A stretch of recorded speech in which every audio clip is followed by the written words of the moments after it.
still going to be STP. There are so many that still aren't on it yet. Is that right?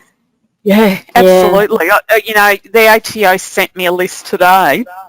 Yeah. And I think out of the list that they sent me, probably half of it are on with their own software. There's about 4 of them that are on using your software, and there's about 10 that I lodge the quarterly for them, and then the others are closely held, so we haven't put them on at all. And so they're the ones I still have to do the payment summaries for. Okay. Wow, okay. Yeah. I didn't know that, the stats is quite high, for people that have not yet switched over.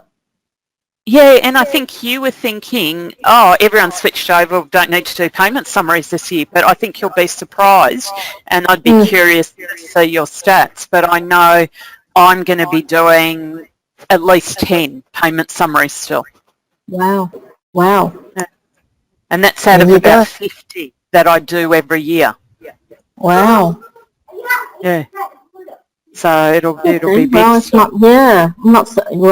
That's in some way. It's no. That's a surprising stats. We didn't know that.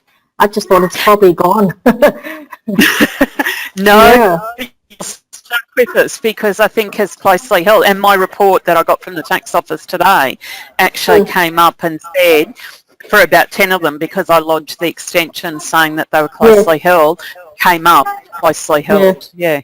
So I think I knew you were surprised when I mentioned it the other day, and I'm sure it'd be interesting to see how many still have it, because I know a lot were pushing everyone to go onto STP, whereas I've gone, no, I'm going to hold back, and when they have to go on it, I'll put them on it rather than rush and put everybody on. But, that's why the ATO, I've recently read the article that ATO says that there's about 500,000 small businesses that have not switched over. No, there's only 500,000 that already have switched over to SDP. The remaining hasn't. I'm like, what, really? Yeah. Yeah, so it's unbelievable. You thought everyone would. Yeah. Yeah. Okay. There you go. Actually, I might put a poll up because I'm curious now. I might create a poll on the ICB page and on the bookkeeper support page, because if mine is roughly 20% of mine haven't switched over and still need to do payment summaries, I'm curious if everybody else's statistics are going to be the same. That's true. That's interesting. Really interesting. So you thought all the payment summaries were over. You're still going to have almost over. Yeah. I was thinking, I'm really surprised. I had a tax agent ask me just not too long ago whether he can upload 200, PAYG payment summaries in CSV, and I'm like, what? I was thinking, is this for real? And I said, no, he meant like 200 different entities, but he recorded them. I think there's probably, like you said, very, small business, closely held entities, and they pay themselves wages. Yeah. So that's right. He collected them in a spreadsheet, and he wants to be able to upload the file without, having to re-data entry them. Yeah, exactly. Yeah. So I was surprised, and I was thinking, Well, see, the thing is that a lot of big organisations, like the ones that are on mainframes, their software still isn't ready, even though they should have started 18 months ago. Their software isn't ready, so they're still doing it the old way, let alone the really small ones like mine that don't need to, and so they're not. Wow. Okay. Oh, that's in some way, it's really good to hear from us, from me. I was thinking, as it's gone, we might just have to remove the PAYG payment summary. Actually, I had a BAS agent recently ask me the PAYG payment summary is no longer applicable. And I said, well, we just leave it there in case, people need to lodge it. until it's clear the ATO asks us to remove, then we will remove. Yeah, so there you go. Don't remove it at all, because there's a lot that is still going to be having to do it. Wow. And I'm surprised you said that some of the mainstream software providers are still not SDP compliant. Yeah, I'm talking about not the, well, MYOB only, their Premier version has only come online now, that people that had multi-currency could switch up and upgrade their software. So if not, even some of the MYOBs weren't compliant. Wow. Okay. Yeah, then we can understand, because a lot of their desktop versions is, it's not possible, it takes a long time to convert it online and then SDP compliant. Yeah, but I'm talking about not the ones where they've chosen to stay on this old software. I'm talking about the ones that they had to stay on the old software. I've got one client, she's been chomping at the bit to upgrade, but couldn't because their multi-currency wasn't ready. And one of them, she actually chose, because she's only got the 5 employees, to use your software, so she does that. The other couple, some of them have stayed on version 19 because it works, and they're heading towards retirement, so they don't want to spend the money, and I get that, and it works. Absolutely. So they've chosen to go with your one still as well. Wow, it's good. Yeah, no, that's good. Oh, I'm surprised, really surprised. So we'll see if the end of this year we hear more of it, hopefully. But no wonder we're getting a little bit, like inquiries every now and then. SDP, we're thinking, really, people are still not yet there? It's strange. We thought the deadline was September. Yeah, but the problem is, it was. I think they had automatic extensions of software companies where you could quote their S2P extension number up until September, but the multi-currency, it was okay just to sell, but it wasn't to buy in US dollars, for example. So they've only just upgraded up from version 19 Premier. And they hate it because it's not working the way that they were expecting it to work. Okay. So, interesting. Very interesting, indeed. By the way, today's webinar, 72, I think, people registered, so usually 50%. But having said that, we don't know what the number of people will turn up. On Friday, it's 130 something. Wow. Yeah. Okay, because I was thinking Friday night that was going to want to do it. Yeah, we don't know, because even yours one, because I'm not too sure how comfortable you are. So I haven't really heavily promoted, just see how comfortable you are in the first few, and then because I'm surprised that, because your one, I think people register because they saw your name. So yeah, a lot of people know me after 25 years in the industry. Yeah. And I think it's a good topic. I think, everyone is starting to think, because there's so many competitors in the bookkeeping space, they're thinking, I need to do something else to build up my business, and what else is it? And I think the advisory service, everybody is nervous about doing it. They want to do it. I ran a 4-hour workshop here in Sydney about a year ago, and I had people from interstate wanting to register and dial in, and because I'd never done it before, I wasn't really keen on it. So I actually spoke to ICB about using their facilities and actually going interstate and running that as a workshop and a one-day payroll. And everyone that was there was going, wow, this isn't as scary as I thought it would be. So I think that's... Yes, true, because it's like you said, it's a daunting thought as to how can you convert all of the tasks that you normally do into something basically online and services that for your clients, because what a lot of people do at the moment is, as you said, manual process. How is that going to be converted into consultations and advisory? Yeah. But it's so, but I think the main thing is their confidence in actually doing it. They don't feel confident in offering those services and don't want to make a mistake and think, oh, that's the accountant domain, not me. But the problem is clients don't want to talk to accountants because they don't understand them. Whereas a bookkeeper tends to bring it More down to into... earth, yeah. Exactly, yeah. Yes. You know, so it'll be interesting to see how many people actually do actually attend, because I was thinking, oh, Friday night, people aren't going to attend, and I'm wrong. Mind you, they register way before that, and I basically changed the date. Right, yeah, because originally we were going to do it tomorrow night, and I've got a board meeting, and we were going to do it last week, and I had a finance and risk committee meeting last week. Yeah. No, it's all good. We just, like I said, it's the thing is when they register, if they can't attend, they normally come back and ask for the copy of the recording. So it's all good. Yeah. Now, one other thing. Do you want to go all the way through from the beginning to the end, or do you want me to do the intro or the intro, just say hello and then pass it over to you? Yeah, if you say hello and pass it over. Okay. Yep, sounds good. Okay. So it's a few minutes too. 2 minutes. Yeah. Hey, and we got to catch up for lunch sometimes, or dinner. Yeah, that'd be good. Yeah, that'd be really it's been a long time, Maria. It has, way too long. Are you going up to Townsville this year, like mixed thing again?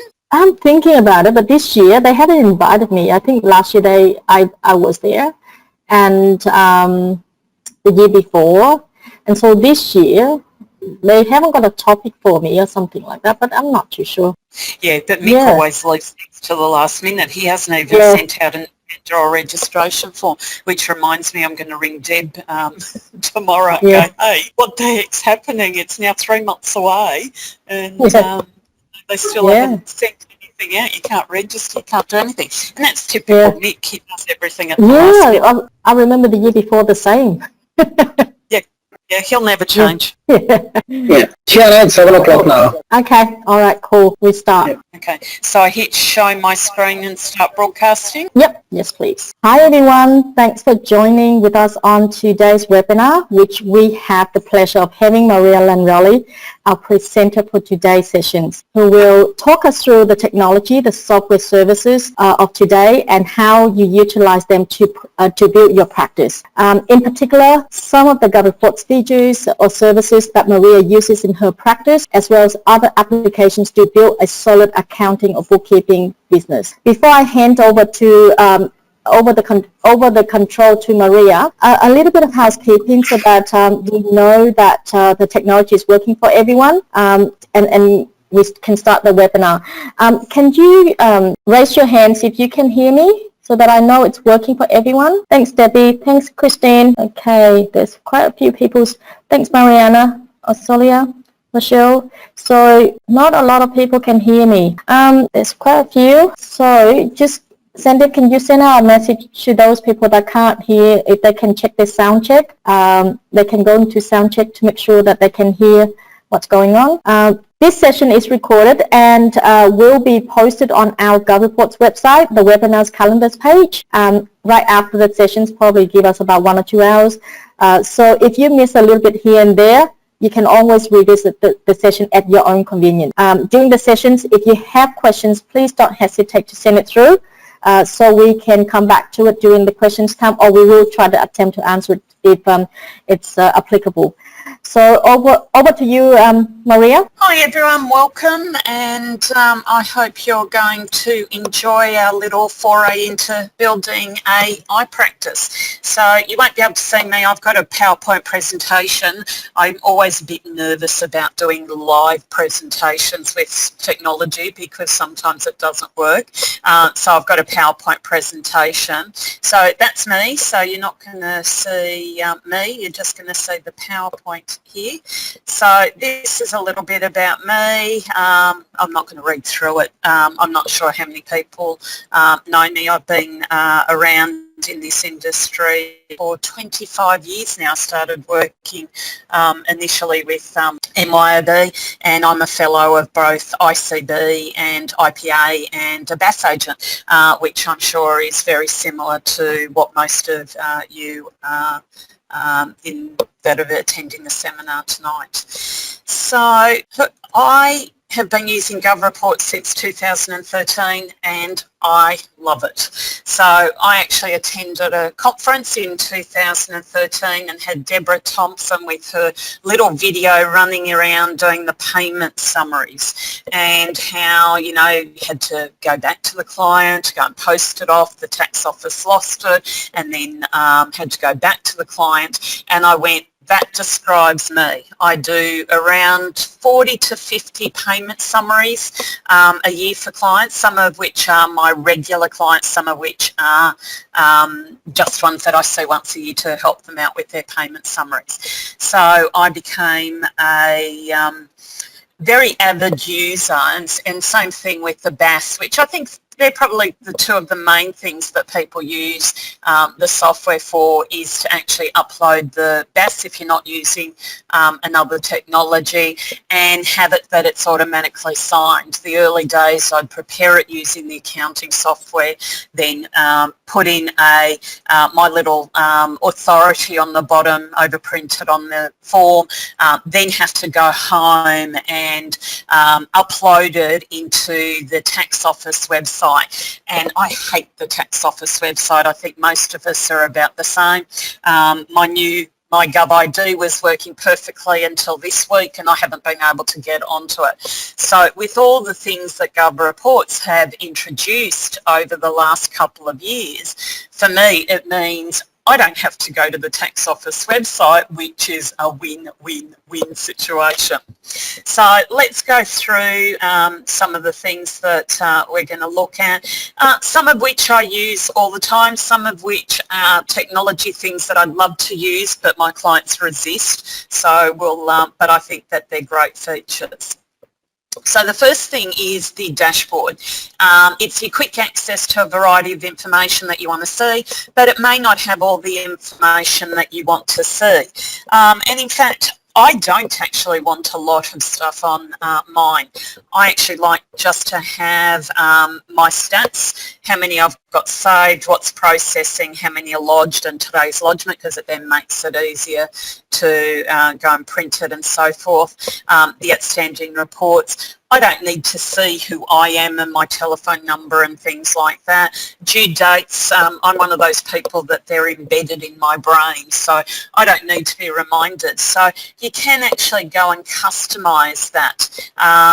So just up the top you'll see that there's a little, almost like a dashboard, that comes up and shows you the widgets that you might want to have. So the choice is then yours of what you want to quickly access. So it might be the outstanding reports, it might be your statistics, it might be the due dates or the signed reports or the calendar and things like that. So once you put a tick box into wherever you want to see or remove what you don't want to see, it then customises it, and then you can move it around.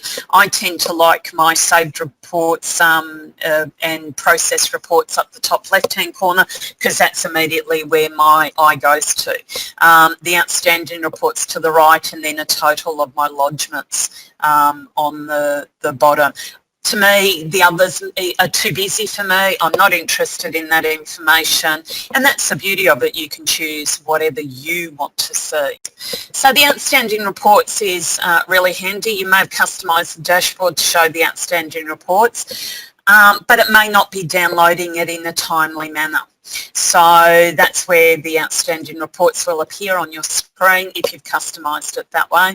Now, where you can change this is under the settings and lodgement settings, and then you can sync your outstanding reports. And what it gives you the option is to manually do it, so you would go into each client, or specify how often you want to download the information. So you can choose daily, weekly, fortnightly or monthly. For mine, I've chosen daily, just so that it's more up to date. you know, I'm constantly lodging the BASs, the IASs and things like that. So I want to see it much more updated. You might want to just go in once a week and see what's still outstanding. So the choice is yours.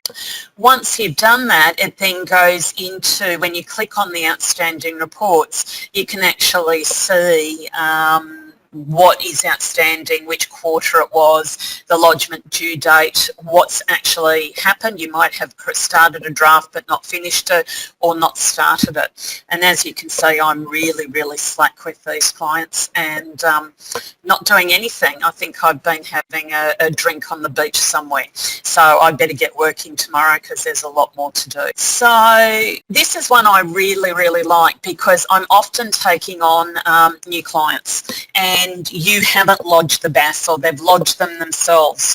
Believe it or not, I still have 2 clients that up until recently were still lodging paper forms.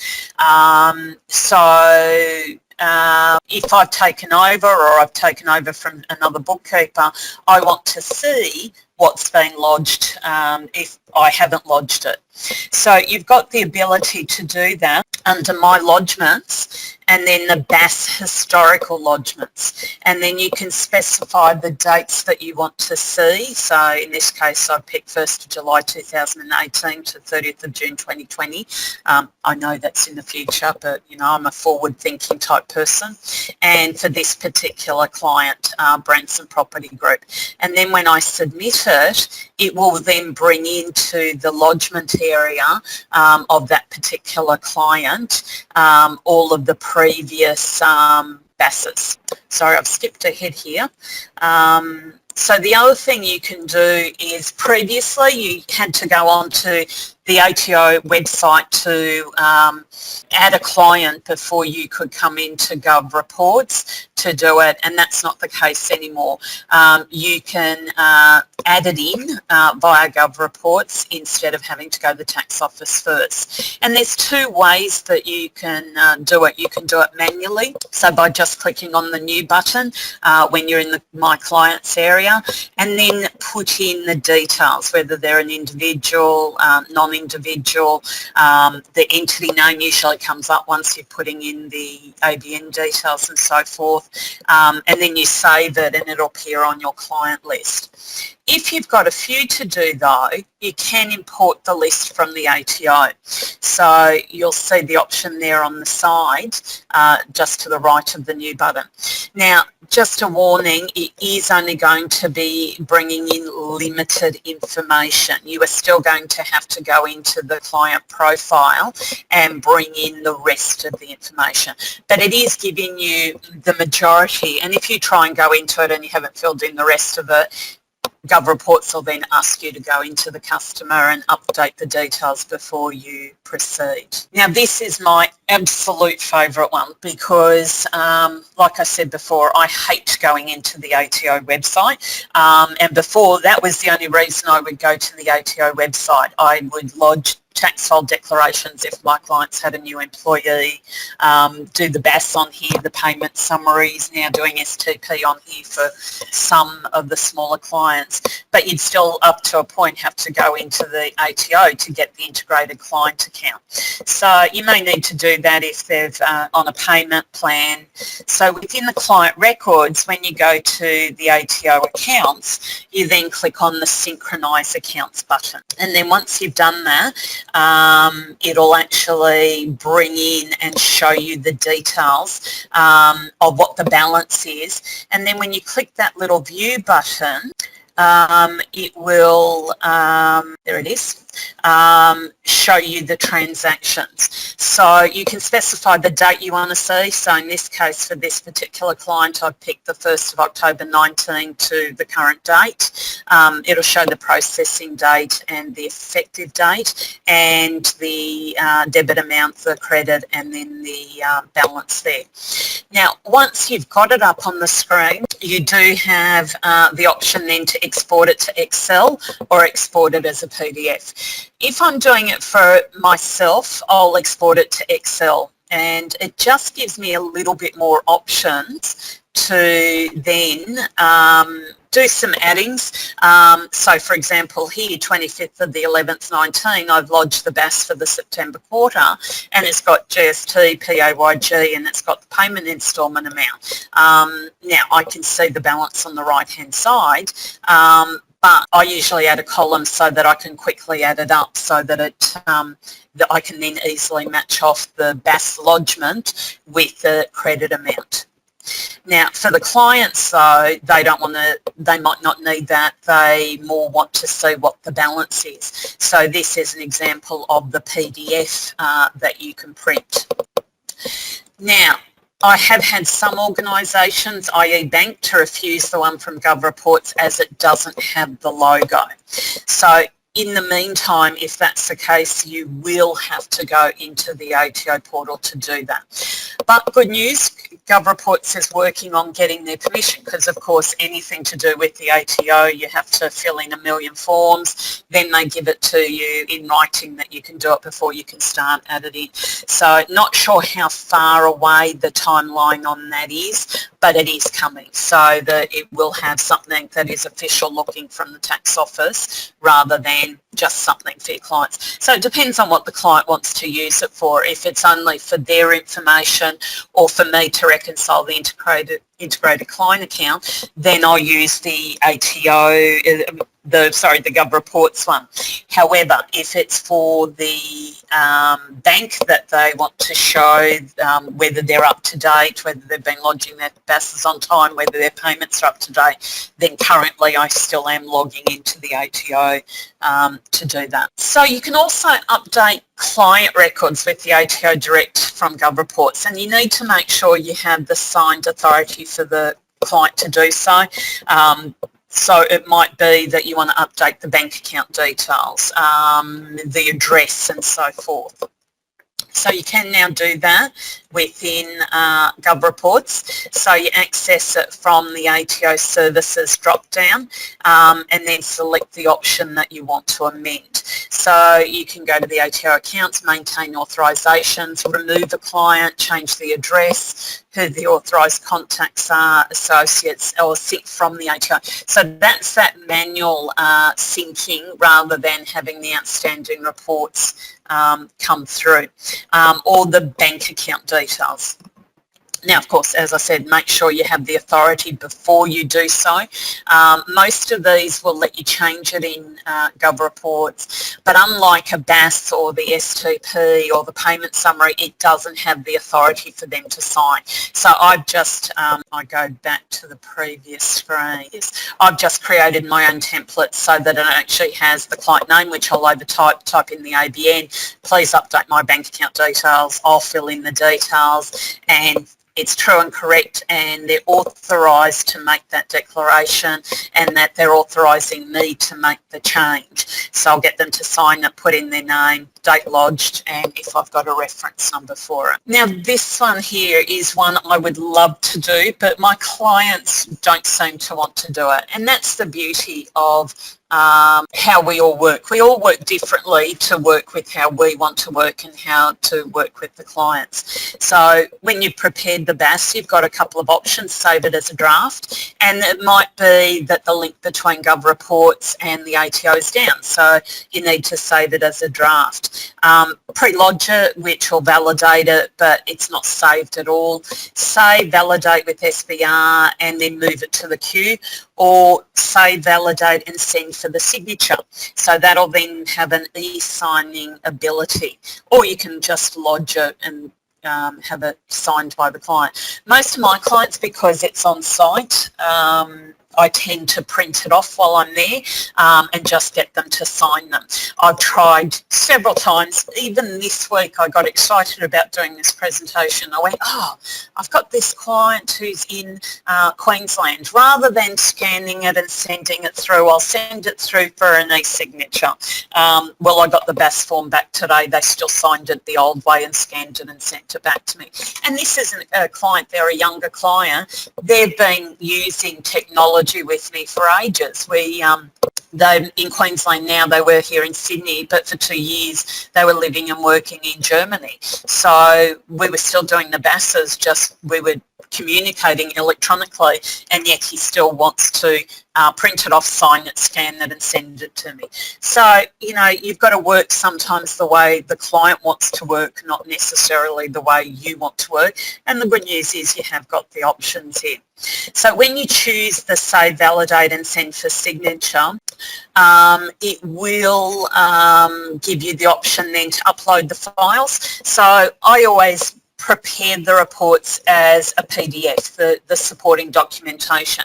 Might be the payment summary, PAYG withholding, wages area, the summary BAS, the detailed BAS, a copy of the P&L so we know what the income figures is that's gone into T1 and so forth.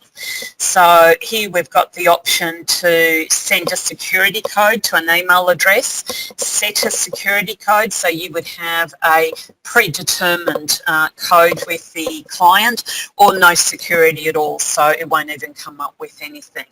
And you can also customise and have the default message that comes from GovReports, or you can save your own. If you want to have different wording, different information, you can. You can still edit it. One thing it does do is in the advanced settings, it is the signed will expire in 120 days after sending. You can set it so that it sends reminders, and you can go into and have a look who is still waiting and send a reminder from there as well. So then it gives you the option to specify where you want the client to sign, and it also gives them the option then to, once they get it, to actually upload a proper signature or have a typed signature or something else in there. So this is, and to protect people's privacy, I've blocked out the client names. You can see there that I've sent several. Some need to be signed, some are still as a draft, pending signature. There's an option to do the reminders, as I said. But as you can see, not many of my clients have chosen this option, which is more of a pity because I really do like this option.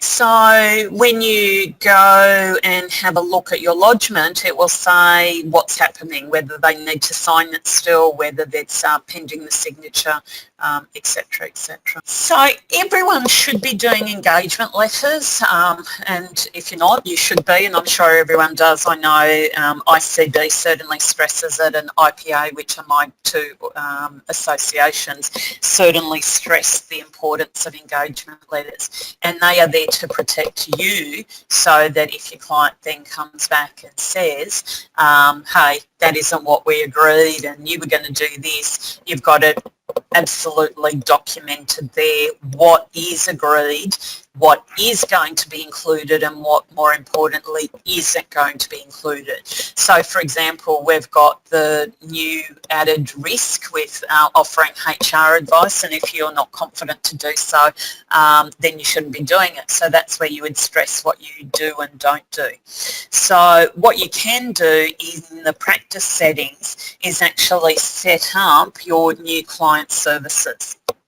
and you then specify what services you provide that you can then create an engagement letter. So here you can see you can also customise it. So when you've got it customised, so that's the standard ones that are there, payroll or not payroll, so you would choose which ones you do or don't do.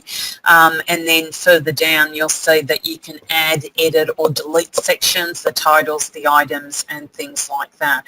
And you can select whether it's a checkbox or a text type item. So you would spend a little bit of time customising this to suit what you want, and then it will give you the option to pick the client and then create your engagement letter, and then it will prepare the letter based on the services that you have specified that you can provide, and then you would save and proceed to send it through. So this is from the tax agent portal, but it's exactly the same in the BAS agent portal, the starting date, the ending date. A lot of accountants tend to do a new engagement every year, so it's documenting exactly what they will be providing to their client. I haven't done that. I tended to do one right at the beginning because it lists all the terms and conditions. It does set out my rate, but the clause I've put in is that my rate does change annually on the 1st of July, and it will automatically increase. And I haven't had any pushback from any of my clients. I know some people like to send a specific letter at the time that they're going to do it just before they are doing it, and just specify, you know, my rate is going to increase. So that's up to you what you want to be able to do in your individual business there. So you'll see there it's created it for my girl designs. It's got the information about the client, the background. So all of this is fully customized for what you want to put in for your services. You can then email it off to the client or to yourself or to others. You can upload other attachments in there. At this stage it's PDFs or Word documents, which covers the majority of it. I tend not to do Word documents because at the end of the day they can be edited. PDFs usually can't. And then send it off to the client itself for an e-signature, or if they're like my clients and don't like e-signatures, then you could print it off, email it to yourself and print it off and send it to them in another format. So you can then view the status in the Documents tab and see where it's up to as well. So you can also do things like proposals in here, so you could create your quotes for a client ahead of doing the engagement, and again all of this is fully customizable. So under STP environment, most employers need not issue payment summaries. It was funny, I was just having a discussion with Tiana, and I'm going to post a question on one of the forums, because some of my clients are quite small and they're closely held, so I still will be doing payment summaries at the end of June this year for those closely held ones where I do the payment summaries. Sometimes the accountant says, you know, process the wages, but I'll do the payment summary at the end. So you have got the option, and I haven't shown it here, and I think we're running well and truly. I think I need to slow down the talking. You have got the option to lodge STP reports through GovReports, and a couple of my clients that are under 4, we lodged an extension with the ATO for an STP deferral. So it's interesting with my client base. I gave all of my clients a choice as to what they wanted to do when STP was about to start.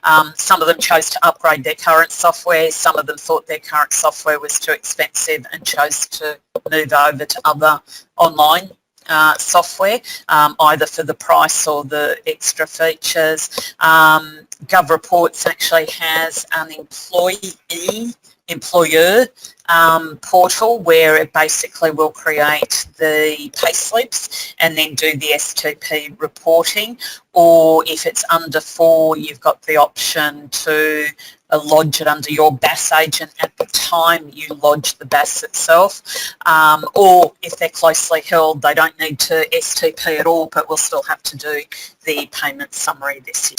So when you're doing it, if you're doing the STP payroll event, you will need to then specify the details. So on the screen here you've got the entity name, the contact, the address, then the reporting period that you're covering here, the total gross payments, the PAYG amount, and then the employee details. And you can choose, because I've got a couple of clients, so it took a bit longer in the September quarter because obviously I needed to put the employee's name, address and things things like that. But the second time I've had to do it, which is for the December quarter, it lets me roll over the details of my previous clients, employees that were there, and then just fill in the amounts. So the first one took a little bit longer, only because I had more details to fill in,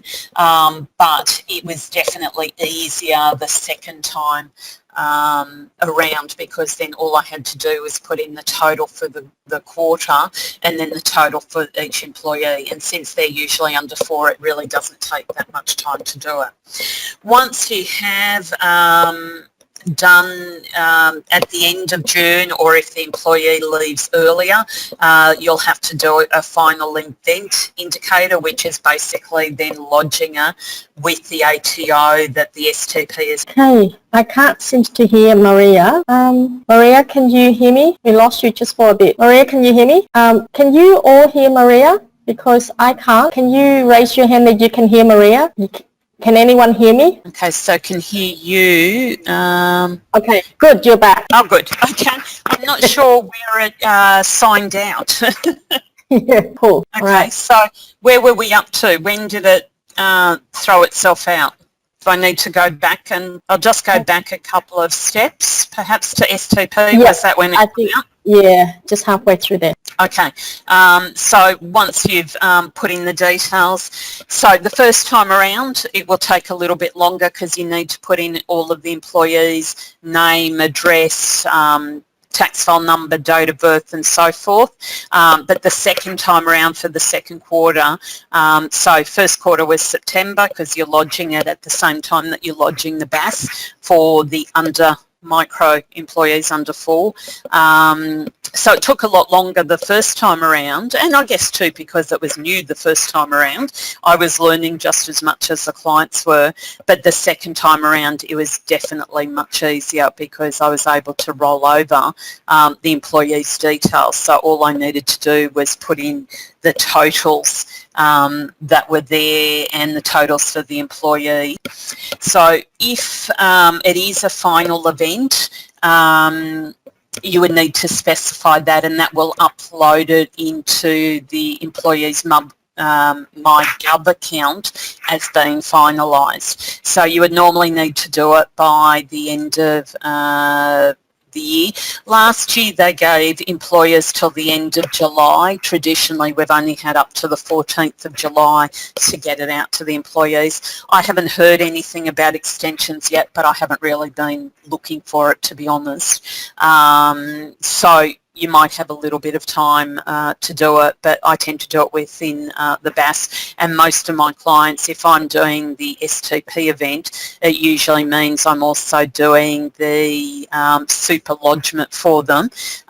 So I'll tend to get them done early in that quarter or at the end of June, because if they're fortnightly pays, or they pay on a Monday or a Tuesday, I'll use those last couple of days of June and the first couple of weeks of July, and I'll be frantically busy, and then I collapse at the end of July and go away for a long weekend to recover myself.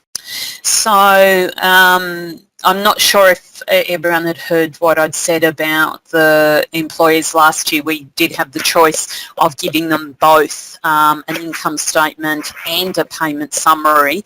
I chose not to do with my clients because at the end of the day the employees needed to get used to going into the MyGov account or it being at the ATO. But I prepared the ones that had to start on the 1st of July 18, a couple of months before it started. We sent out the ATO fact sheet for employees and just said, this is the new system, this will be the last year that you'll get a payment summary. Starting in the 2019 year, you will have to either log onto your MyGov account or into your tax agent will have the details there.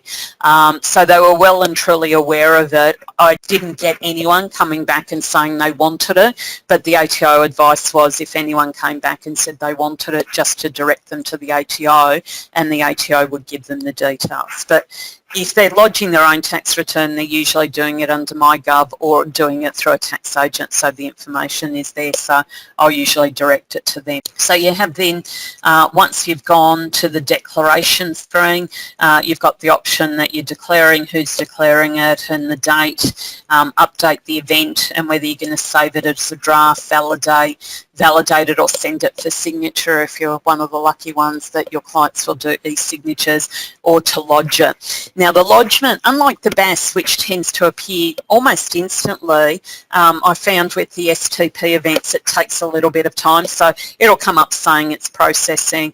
I can then see on my lodgement screen on the dashboard which ones are still lodging, and usually the next time I've signed in it has fully processed everything that was there. So if you miss doing the final event within that employee's last pay, or you're waiting until the end of June, in a lot of cases I've got a couple of clients that have FBT for their employees, and I don't work that out. I wait for the accountant to work it out, or if it's a not-for-profit that does salary packaging, wait for the information to come from the salary packaging organisation. So even if they have left partway through the year, my personal preference is to do everybody at the same time. So I'll tend to wait until the end of the year and then process everyone, but particularly if we've then got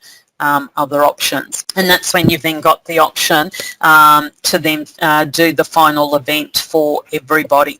And of course, typical bookkeepers and accountants, we triple check everything before we hit that final run button, don't we? So you've got the prepare STP, you've got specify the tick box, then do the declaration that it's true and correct from the signature and the signature date, and then lodge it.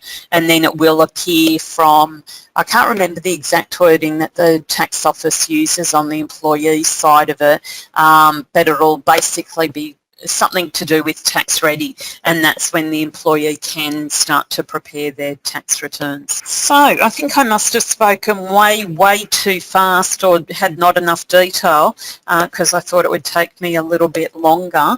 I'm not sure if there's been any questions, and Tiana's answered them.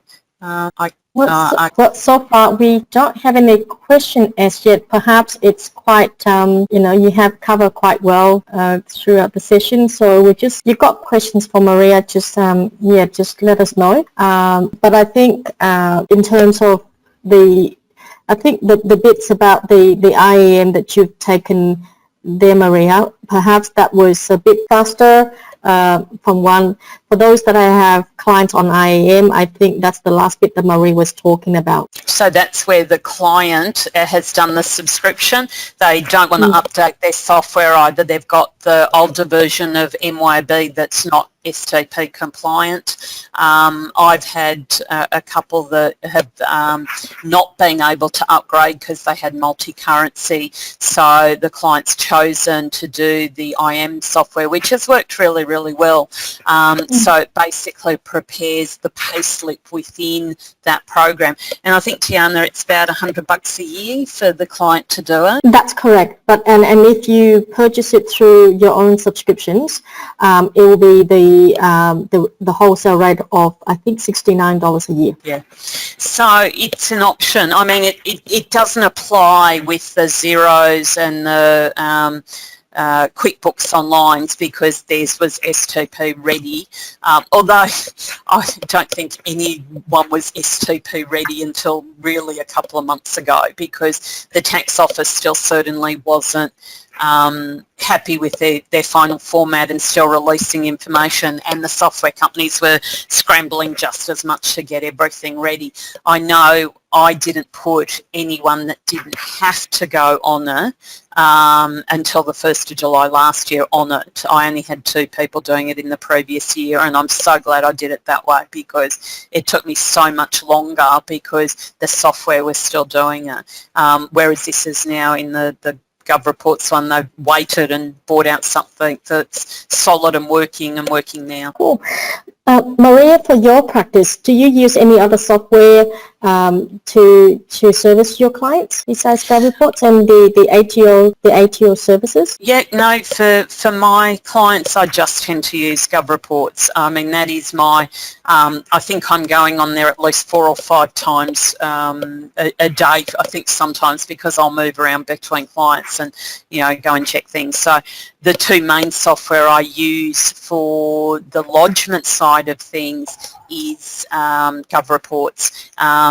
The only thing I go into the ATO now is if I want the integrated client account with their logo, or to lodge the small business super clearinghouse super payments. Hint, Tiana, if you guys were to bring that in, it'd make me really, really happy. we are seriously looking into it, but it's not anytime soon. No, and it wouldn't be an easy thing with having to deal with not only the ATO but superannuation funds as well. That'd be a nightmare. That's right. But I think we are looking at integrating with the ATO, just basically bring that service directly from the ATO rather than our own solutions. That said, we have requested, but we don't know whether that's going to be approved by the ATO. Now while we're waiting, we do have a question from Gavin. Does the IM business provide the client access to their bank to pay creditors and the payroll? Not yet, Gavin. I think we are currently looking at the payment gateway for our services, and we'll come back and update you when this service becomes available. Any other questions? Okay, I hope I answered the questions. It looks like everyone is okay. Now yes, Marie does have another webinar coming up on Friday at the same time at 7 o'clock, and it's basically the continued topics from what we've discussed today. It's how does she go about her providing bookkeeping services in the future, and with the current technology and the continuous technology changes. Just tune in. Well, it looks like we have covered most of the questions. If you have any more questions or want to know more about what Marie has mentioned in the webinar today, please don't hesitate to reach out to us either by email or just give us a call. However, it is easier for you. Maria, I think you're going to be at the ICB roadshows coming up next month, so people could come and see you on the stand if they're attending. That's right. Well, thanks guys. We finished a lot earlier, and thank you for attending, and let us know if you've got questions. Thanks everyone. Thanks Maria. Thanks everyone. Enjoy the rest of today. Thank you. Bye for now. Yeah, bye.